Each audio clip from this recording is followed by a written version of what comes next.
सौंफ के सेहत से मुताल्लिक़ फ़वाइद।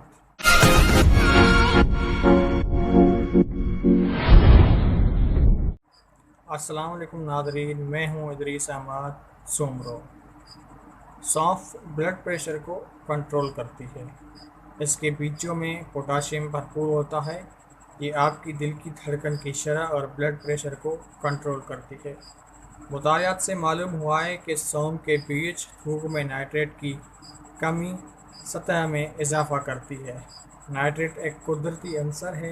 ये ब्लड प्रेशर को कंट्रोल करने में मदद करता है। हाजमा बेहतर होता है।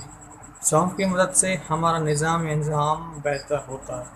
ये कब्ज़ और बदहज़मी से बचाती है। ये पेट की गैस का ख़ात्मा करती है। इसकी मदद से हमारे मैदे के बहुत से मसाइल हल होते हैं। वज़न में कमी। सौंफ के बीज का इस्तेमाल हमारे वज़न में कमी को फ़रोग़ देता है। इसके बीज फाइबर से भरपूर होते हैं। ये भूख को कंट्रोल करती है। इसके अलावा ये मेटाबॉलिज़्म को बेहतर बनाती है। अगर आप अपना वज़न कम करना चाहते हैं तो रोज़ाना मुतवाज़िन ग़िज़ा और वर्जिश के साथ बाकायदगी के साथ सौंफ का इस्तेमाल करें। आम भलाई के लिए ये पोस्ट, इस वीडियो को शेयर करें। अस्सलामु अलैकुम।